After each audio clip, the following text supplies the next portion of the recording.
In the sacred groves of ancient Greece, a temple stood with an inscription that would echo through the millennia: "Know thyself." This simple command represented one of humanity's most challenging tasks, the work of turning one's attention inward to examine the hidden machinery of the self, to see through the elaborate defenses and justifications that the ego constructs to protect us from uncomfortable truths. The Delphic oracle understood what modern psychology would later confirm: that self-knowledge is not a passive possession, but an active practice. A continuous process of questioning, examining, and refining one's understanding of who one truly is beneath the layers of social conditioning and psychological protection. Among contemporary personality types, the INFJ stands out as possessing an unusual commitment to this inner work, an almost compulsive drive towards self-examination that keeps their ego from inflating into the grandiosity and self-deception that afflicts so many. They have developed, often without conscious intention, a sophisticated set of psychological practices that function like internal reality checks, preventing them from believing their own propaganda or losing themselves in the seductive narratives of specialness and superiority. These are not techniques learned from books or taught in workshops, but organic strategies that emerge from the INFJ's deep commitment to authenticity and their acute awareness of how easily the mind deceives itself. Jung spent decades exploring the shadow, those aspects of ourselves that we refuse to acknowledge, and he recognized that true psychological development requires constant vigilance against the ego's tendency to paint flattering self-portraits whilst projecting all darkness onto others. The first mind trick that INFJs employ, often without conscious awareness, is what might be called radical self-questioning, the practice of turning their formidable analytical powers inward to examine their own motivations, biases, and blind spots with the same rigor they apply to understanding others. Where many people accept their own self-narratives at face value, assuming that they know why they do what they do and that their reasons are noble and justified, INFJs instinctively question these surface explanations. When they find themselves reacting strongly to someone else's behavior, they do not simply conclude that the other person is wrong or bad, but instead ask what this strong reaction might reveal about themselves. They wonder whether their judgment of others might be a projection of qualities they refuse to acknowledge in themselves, whether their anger might be masking hurt or fear, or whether their apparent concern for someone else might actually be serving their own needs for control or validation. This relentless self-inquiry operates like an internal Socratic dialogue, constantly challenging assumptions and comfortable conclusions, refusing to let the ego settle into easy certainty about its own righteousness. The ancient Stoic philosophers practiced a similar discipline, examining their thoughts and reactions each evening to identify where they had fallen short of their ideals, and INFJs engage in this kind of examination almost continuously throughout their days. What makes this self-questioning particularly powerful is that INFJs apply it precisely in those moments when the ego most wants to be left alone, when they feel most certain of their correctness, most justified in their judgments, most convinced of their innocence or superiority. They have learned through painful experience that these moments of certainty are exactly when self-deception is most likely, when the ego is working hardest to defend its preferred version of reality. So, they have developed an almost automatic skepticism towards their own strongest convictions, a habit of pausing when they feel most right to ask whether they might be missing something, whether there might be another way of understanding the situation, whether their perspective might be limited or distorted by their own needs and fears. This does not mean they are paralyzed by doubt or unable to hold firm positions, but rather that they maintain a kind of intellectual humility even about their most cherished beliefs. They understand what the philosopher Karl Popper meant when he argued that knowledge advances through falsification rather than confirmation, that we grow by seeking out evidence that contradicts our theories rather than only gathering support for what we already believe. This willingness to question themselves, to look for their own mistakes and limitations rather than defensively protecting their self-image, is what keeps their ego from calcifying into the brittle certainty that characterizes so much human conflict and suffering. The second mind trick operates through what might be called empathic perspective taking. The practice of deliberately inhabiting the viewpoints of those who disagree with them or who have been hurt by their actions. When INFJs find themselves in conflict with someone, they do not simply rehearse their own grievances and justifications. Instead, they engage in the difficult work of genuinely trying to understand how the situation appears from the other person's perspective. They use their powerful empathic abilities not just to connect with others, but also to challenge their own narratives, asking themselves how their behavior might have landed for the other person, what fears or wounds it might have triggered, and how they themselves might react if someone treated them in a similar way. This is not the superficial empathy of simply imagining how someone else feels, but the deeper practice of temporarily setting aside their own frame of reference to genuinely inhabit another's reality. The Buddhist practice of metta-meditation teaches practitioners to extend loving kindness to even the most difficult people and those who are considered enemies. Similarly, INFJs engage in a process that uses their imagination and empathy to soften their own defensive narratives and recognize the human complexity of those they might otherwise dismiss or vilify. This empathic perspective-taking serves as a powerful check on the ego's tendency towards self-serving interpretations of events. When the INFJ can genuinely feel how their actions have impacted someone else, when they can sense the hurt, fear, or anger that their behavior has generated, it becomes much harder to maintain a purely innocent or justified stance. They begin to see the ways they contributed to the problem, the places where they were insensitive, thoughtless, or self-centered, even if they also recognize that the other person bore responsibility as well. This ability to hold multiple truths simultaneously, to acknowledge their own failings without completely absolving the other person, represents a sophisticated form of moral reasoning that many people never develop. It requires what the psychologist Robert Kegan calls self-authoring consciousness, the capacity to step back from one's immediate experience and examine it from multiple angles, to recognize that one's own perspective is just that, a perspective, rather than the objective truth.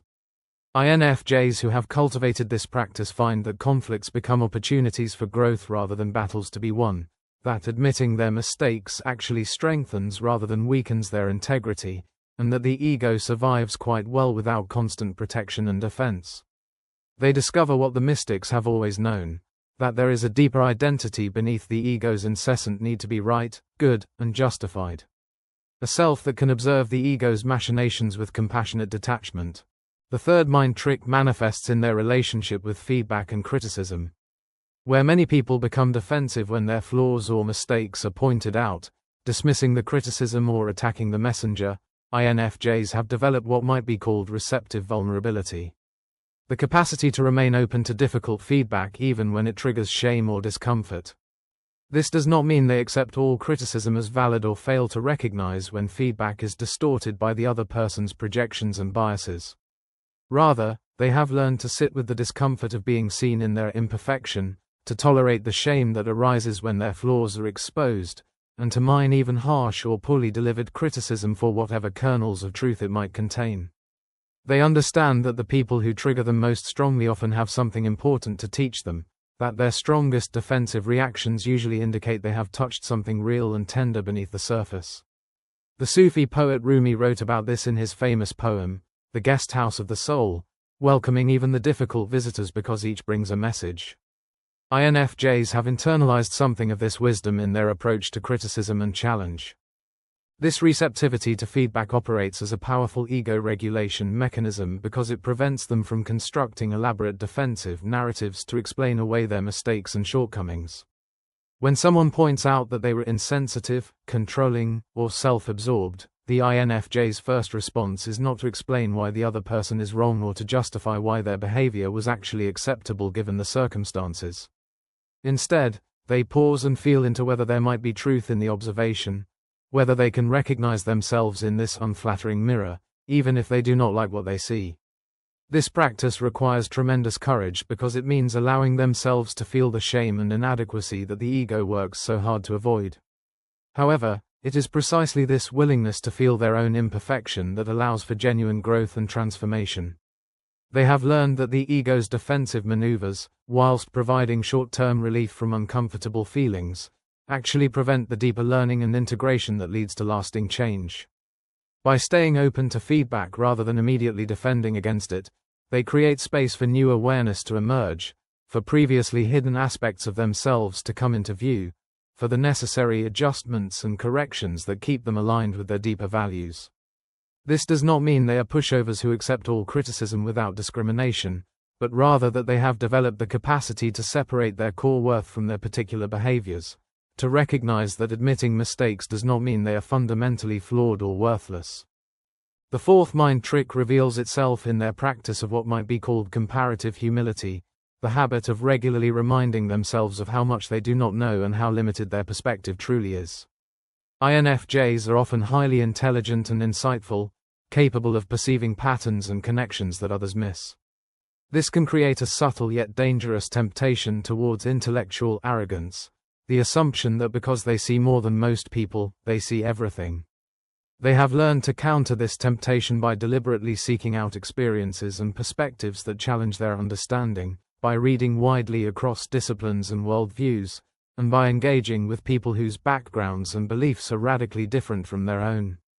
They understand what Socrates meant when he claimed that the only thing he knew was that he knew nothing, recognizing that each new layer of understanding reveals vast territories of ignorance beyond. This intellectual humility is not false modesty or self-deprecation but a genuine recognition of how much complexity and mystery remain even after years of study and reflection. They know that human knowledge is always partial and provisional, that today's certainties become tomorrow's outdated assumptions, that the map is never the territory, no matter how detailed and sophisticated the cartography becomes. This comparative humility operates as an ego check by preventing them from settling into the comfortable position of an expert or authority who has figured everything out.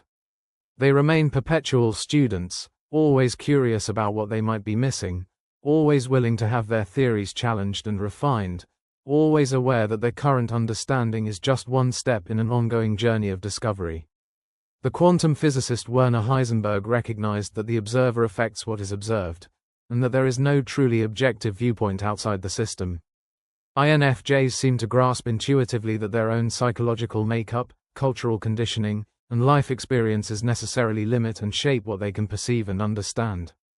This recognition keeps them from the kind of dogmatic certainty that characterizes fundamentalism in all its forms, whether religious, political, or psychological.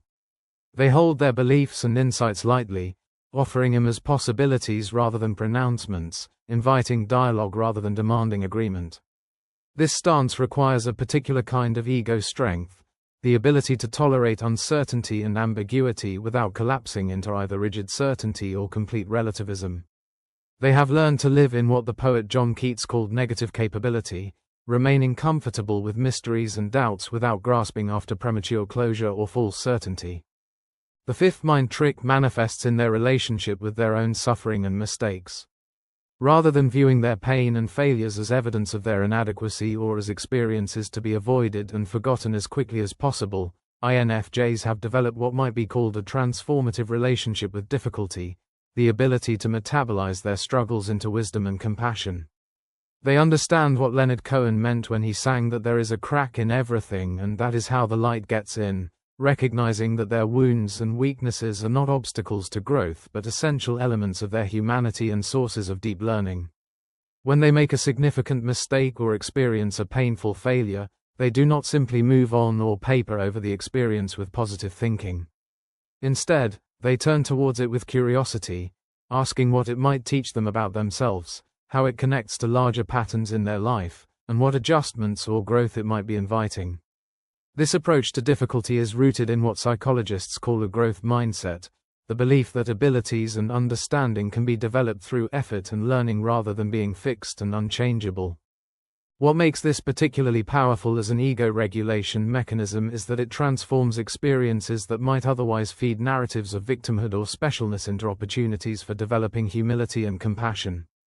When INFJs recognize that they are capable of the same thoughtless cruelty, the same self-deception, the same petty jealousy that they observe in others, it becomes much harder to maintain a stance of moral superiority. They discover through direct experience that everyone struggles with similar human challenges, that the line between good and evil runs through every human heart, rather than between different groups of people, and that we are all simultaneously wounded and capable of wounding others. This recognition generates genuine compassion rather than the condescending pity that sometimes passes for empathy, a compassion rooted in acknowledgement of shared vulnerability and imperfection.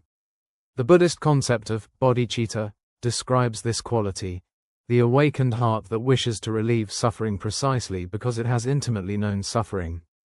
INFJs who have cultivated this transformative relationship with their difficulties find that their ego loses its brittle defensiveness, becoming more flexible and resilient. They can acknowledge mistakes without collapsing into shame and witness their own darkness without being consumed by it. They understand that perfection is not the goal but rather ongoing growth and increasing alignment with their deepest values and aspirations. The sixth mind trick operates through what might be called values-based self-evaluation, the practice of measuring themselves against their own ideals rather than comparing themselves to others. The ego loves comparison because it can always find someone to feel superior to. Someone who is less intelligent, less accomplished, less attractive, or less evolved. INFJs have learned to recognize this comparative game as a trap that leads nowhere good, generating either false pride when they come out ahead or inadequacy when they fall short.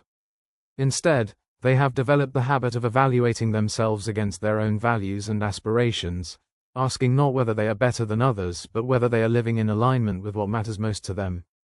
This internal locus of evaluation protects them from both the inflation of superiority and the deflation of feeling less than, grounding their sense of worth in something more stable than relative position in whatever hierarchy happens to be salient. The existential philosophers emphasized that authentic existence requires taking responsibility for creating one's own meaning and values rather than simply adopting those handed down by culture or authority, and INFJs engage in this self-authoring process naturally. This values-based evaluation manifests in how they assess their behavior and choices.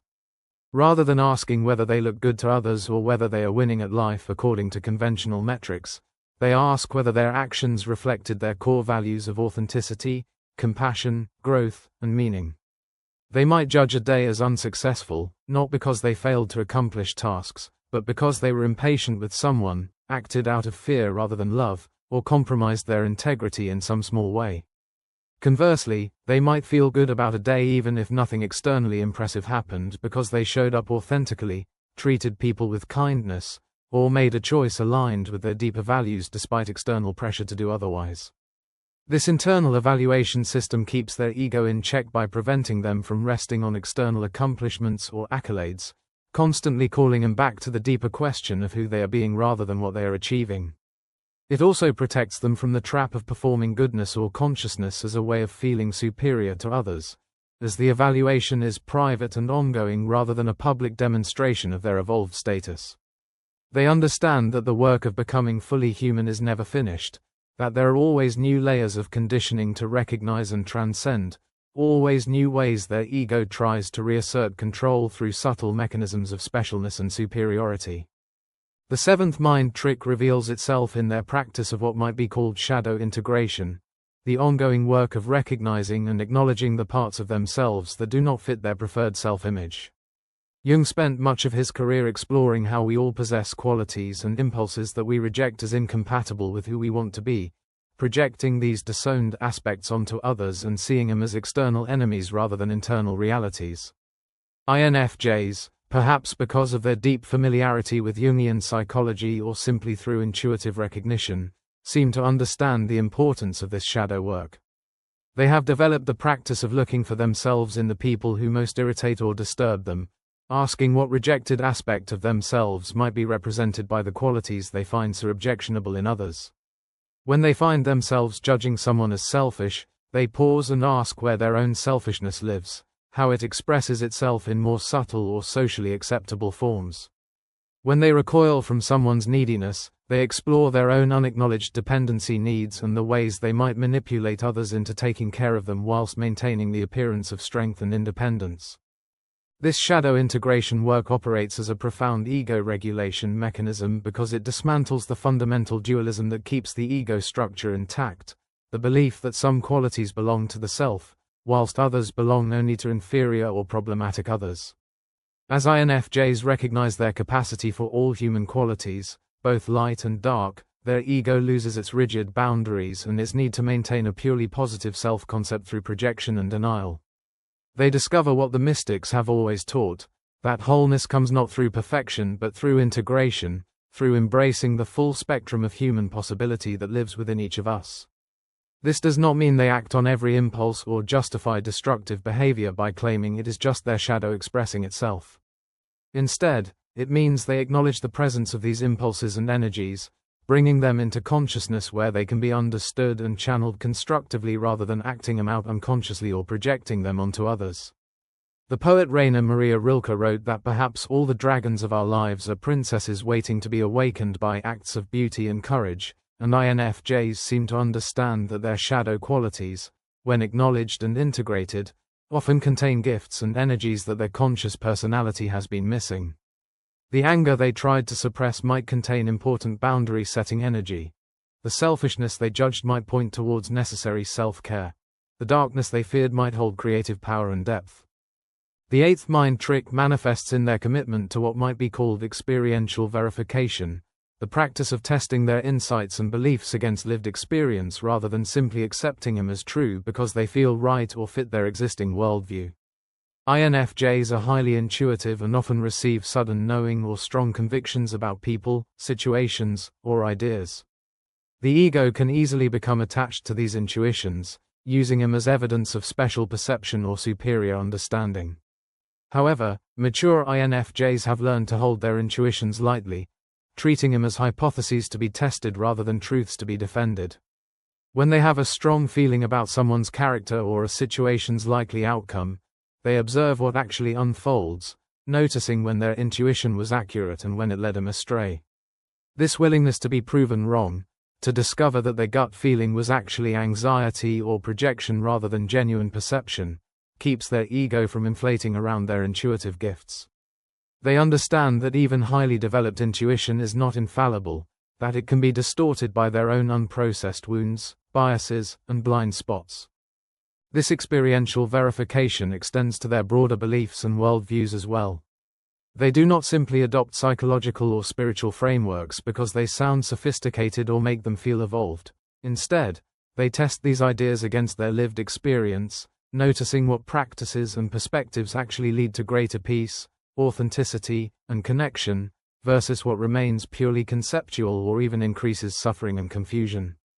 They are willing to abandon theories and frameworks that do not serve them, even if they have invested significant time and identity in those perspectives. This pragmatic approach to knowledge, reminiscent of William James and the American pragmatist philosophers, keeps them from the trap of spiritual materialism or psychological bypassing, where ideas and practices become ways of maintaining ego structures rather than transcending them. They recognize that true transformation is evident in how they actually live, in the quality of their relationships, in their capacity to remain present in the face of difficulty, and in the gradual softening of their defensive patterns. If a belief system or practice is not producing these fruits, they question it rather than doubling down and trying harder to make it work. This grounded approach to growth and development protects them from the inflation that can come from thinking they have found the ultimate truth or achieved some special state of consciousness. The ninth mind trick operates through what might be called relational accountability, the practice of staying in relationship with people who know them well enough to call them on their patterns and blind spots. INFJs can sometimes retreat into isolation when they are struggling, partly because their natural introversion makes solitude comfortable and partly because isolation protects the ego from external challenge and feedback.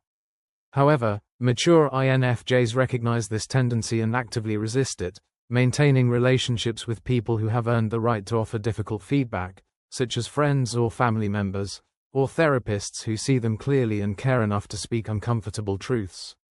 They understand that we all have blind spots, aspects of our behavior and impact that we cannot see from our own perspective, and that other people's observations, whilst not always accurate, often contain valuable information about how we are actually showing up in the world. This willingness to remain accountable to others represents a powerful check on the ego's tendency towards self-deception and isolation in service of maintaining preferred narratives. What makes this relational accountability particularly challenging and valuable is that it requires INFJs to give up some control over their self-presentation and self-narrative.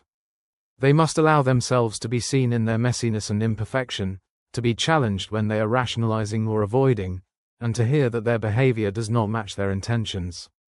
This vulnerability can feel terrifying to the ego, which prefers to maintain tight control over how it is perceived and understood. Yet INFJs who cultivate these honest relationships discover that being truly known, flaws and all, is far more nourishing than being admired from a carefully managed distance.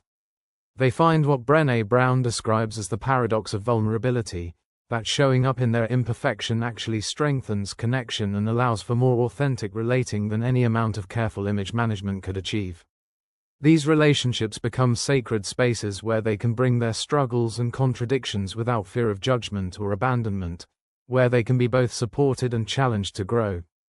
The Christian concept of confession captures something of this dynamic, the recognition that acknowledging our failings to trusted others has a transformative power that silent self-examination alone cannot achieve. For INFJs, these relationships of mutual accountability and support become essential tools for keeping their ego in check and maintaining their commitment to authentic growth. The 10th and final mind trick reveals itself in their practice of what might be called existential perspective taking, the habit of regularly reminding themselves of the larger context within which their individual life unfolds. When the ego becomes too focused on its immediate concerns and dramas, everything feels enormously important and urgent. Every slight feels like a major betrayal, every setback feels like a catastrophe. INFJs have learned to counter this tendency by zooming out to consider their current struggles within larger frames of reference, including temporal, spatial, and existential contexts. They might remind themselves that this relationship conflict that feels so consuming will likely seem much less significant when viewed from 5 or 10 years in the future, that the professional disappointment they are agonizing over is tiny when considered against the backdrop of human history or the vastness of the cosmos, that their individual existence is a brief flicker in the eternal dance of creation and dissolution. This is not a practice of minimizing their experience or dismissing genuine pain, but rather a way of maintaining perspective and preventing the ego from making everything about itself and its immediate needs and wants. The Stoic philosophers developed detailed practices for cultivating this cosmic perspective, regularly meditating on their own mortality and the vast scales of time and space within which human life unfolds. Marcus Aurelius, one of the most powerful men in the ancient world, filled his personal journals with reminders that he was just one brief life among countless others, that empires rise and fall, that everything he worried about would eventually be forgotten along with everyone who remembered it. INFJs who engage in similar reflection find that it loosens the ego's grip, making it harder to take their personal dramas quite so seriously or to believe that their way is the only way or that their current understanding is the final truth. They develop what Buddhist teachers call the long view, the ability to hold their immediate experience within the context of larger patterns and cycles of growth, to recognize that what feels like an ending might be a beginning, that what seems like failure might be necessary preparation for something not yet visible. This existential perspective taking does not render them passive or resigned. Instead, it helps them distinguish between what genuinely matters and what only seems important because the ego has led them to believe so.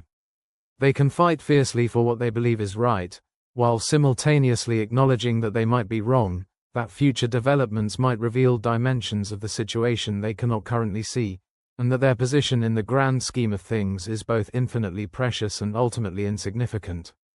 This paradoxical awareness, what the Zen masters call holding both the relative and absolute simultaneously, represents perhaps the most sophisticated ego regulation mechanism of all, allowing them to remain engaged with life whilst not being completely identified with any particular outcome or self-concept.